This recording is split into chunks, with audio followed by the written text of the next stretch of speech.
They found the bones. They cataloged them.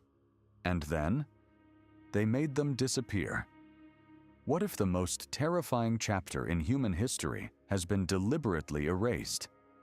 What if the creatures our ancestors feared most were real? Over the next 20 minutes, we're going to go somewhere most history books refuse to go. We'll look at physical evidence. We'll look at ancient texts from cultures that never spoke to each other. And we'll look at a biological reality that changes everything we thought we knew about who ruled this planet before us. This is not mythology. This is a cold case. Start with a question. What if human history is not a straight line, but a story with a missing chapter? Every civilization on Earth tells the same tale. The Greeks spoke of Titans. The Hebrews wrote of Nephilim. The Norse described Jotuns. The Sumerians carved images of their god-kings, towering twice the height of ordinary men, holding lions like house cats. These cultures never met. They had no shared language, no shared trade routes, no common scripture. And yet, they all remembered the same thing: a time before our time, a world where beings of enormous size walked the earth. Were these just stories? Or were they the last surviving memories of something that actually happened? Here's where it gets scientifically unsettling. Modern biology has a well-known problem with giants. The square cube law is brutal. When a body triples in height, its weight increases 27 times. But the strength of bones only scales 9 times. The math doesn't work. A creature standing 3 meters tall in today's world would collapse under its own weight. Its heart could not pump blood to extremities that far away. Its body would generate heat faster than it could cool itself. It would die quickly. But here's the thing almost no one talks about. Our planet was not always like this. Inside ancient amber, fossilized tree resin, scientists have found microscopic air bubbles sealed millions of years ago. When analyzed, those bubbles revealed something remarkable. Oxygen levels in Earth's ancient atmosphere reached 30%, sometimes 35%. Today, we breathe 21%, and the atmospheric pressure itself was dramatically higher. Think of the Earth as a giant pressurized chamber. In that environment, oxygen floods the bloodstream with almost no effort. The heart doesn't strain. Wounds heal in hours. Muscles recover almost immediately. Sound familiar? Ancient texts describe humans living for 900 years. In conditions of constant high-pressure oxygenation, cellular aging genuinely slows down. Tissue regeneration accelerates. This isn't mythology. This is applied biology. The so-called Age of Giants was not supernatural. It was ecological. Now we get to the uncomfortable part. In the late 1800s and early 1900s, something strange was happening across North America. Farmers, miners, and amateur archaeologists were digging up bones. Not ordinary bones, enormous ones. Dozens of newspapers, including some of the most respected publications of the time, ran front-page stories. Skeleton of a giant race discovered. 3-meter warriors of antiquity unearthed. Giant found in copper armor. These weren't tabloids. These were regional papers of record, filed by local officials and county historians. The bones were described the same way, again and again. Unusual height, often between 2 and 3 meters. Skulls of extreme thickness and mass. Jaw structures unlike anything seen in modern humans. And 2 specific physical traits that kept appearing, no matter where the discovery was made. The first, a double row of teeth. Not one set of teeth arranged in a normal curve. 2 dense, parallel rows, packed so tightly together that witnesses described them as a solid ridge of bone, like a shark's mouth in a human skull. The second, 6 fingers. Not a deformity, not a vestigial growth. Full, functional extra digits, with their own joints and muscle attachments. Polydactyly is a dominant genetic trait. When it appears consistently across thousands of skeletal remains spread across an entire continent, that's not a medical anomaly. That is a genetic population. Here's where you need to ask a direct question. Where did all those bones go? Hundreds of documented skeletons, cataloged by county officials, witnessed by multiple observers. Gone. The pattern was always the same. Representatives from major scientific institutions would arrive. They would collect the remains for further study, and the bones would never be seen again. Annual reports from one of the most powerful scientific bodies in the United States began logging a curious string of events. Collections lost during rail transport, storage fires, remains that crumbled upon exposure to air. Thousands of unique skeletal finds simply vanished from inventory records. Meanwhile, the burial mounds themselves were demolished. Roads were built over them.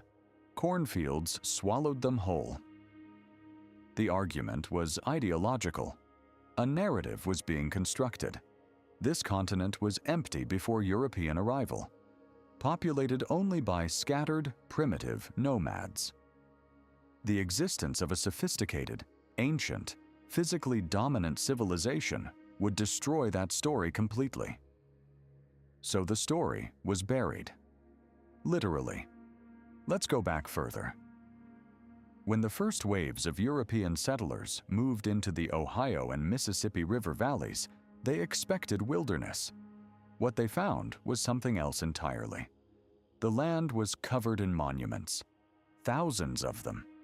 Not random piles of earth, perfect geometric complexes, circles, squares, octagons, walls stretching for kilometers, only visible from altitude. At one site in Ohio, a massive octagonal enclosure connects to a perfect circle via a long corridor.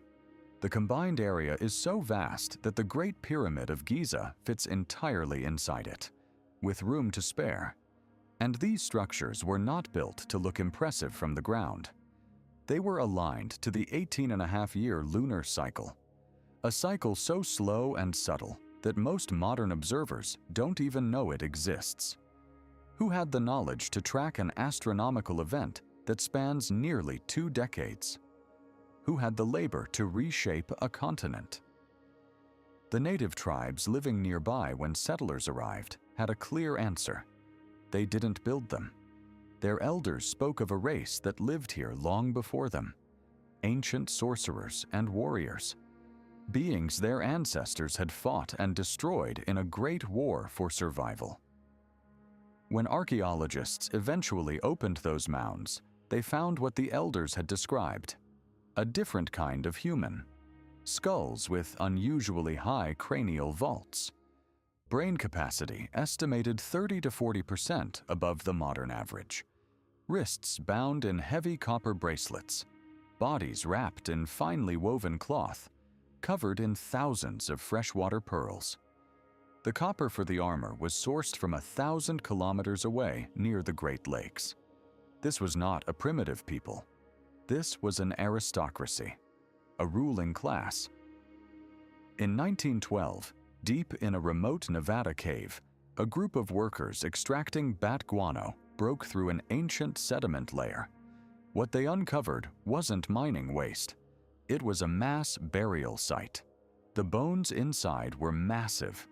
Femur bones described as club-like, skulls large enough to fit 2 modern human brains, and on some of those skulls, preserved against all odds, thick, coarse strands of deep red hair. The Paiute people, the indigenous tribe of that region, were not surprised. Their oral history had already told this story. For generations, their elders had passed down accounts of a people called the Si-Te-Cah. Tall, red-haired, cannibalistic. They had come from the ocean. According to the tradition, These beings did not see the Paiute as equals. They saw them as food. The war lasted for centuries. It ended when united tribes finally cornered the last survivors in this very cave and burned them alive, sealing the entrance with blazing brush. The cave in Nevada wasn't a burial ground. It was the site of a final extermination. Let's take a moment to think about what a double row of teeth actually means. Biologically, teeth are a mirror of diet. Herbivores have flat grinding surfaces for plant matter. Omnivores like us have a mixed set. A creature with two dense parallel rows of heavy, sharp teeth set into a squared jaw with enormous muscle anchors. That anatomy serves one purpose: capturing live, struggling prey. A double row ensures the grip does not slip, even if the victim twists or pulls. It is designed to tear through dense connective tissue, to crush large bones, to extract bone marrow. That last detail matters. Bone marrow is among the most calorie-dense food sources in nature. It's what carnivores go for when everything else has been consumed. That jaw structure turns ancient legends of man-eating giants from folklore into forensic evidence. Now combine that with the 6 fingers, a wider grip, better weapon control, and a 3-meter frame powered by a body optimized for a high-oxygen, high-pressure world. This was not a gentle giant. This was not a misunderstood builder of civilization. This was a biological apex predator, and we were its prey. The world that made giants possible did not fade slowly. Ancient traditions across the globe describe a sudden catastrophe. Geologists describe impact events, pole shifts, rapid atmospheric destabilization, the water vapor layer in the upper atmosphere, which may have acted as a pressure shield, filtering radiation and maintaining global warmth, collapsed. Evidence of tropical forests in Antarctica. Evidence of a world that was once warm and lush from pole to pole. Then it ended. When that atmospheric shield came down, pressure dropped, oxygen thinned. For creatures that had evolved inside a natural hyperbaric chamber, the change was lethal. Their lungs could no longer saturate their enormous bodies. Their hearts began to fail. The very gravity that they had commanded with ease became their executioner. They were already weakened. They needed enormous calories. Estimates suggest upwards of 40 to 50,000 a day. Food was becoming scarce, and we were everywhere, small, fast, reproducing quickly, needing very little to survive. We didn't fight giants in single combat. We couldn't. We used fire. We used traps. We drove them into swamps where their own weight worked against them.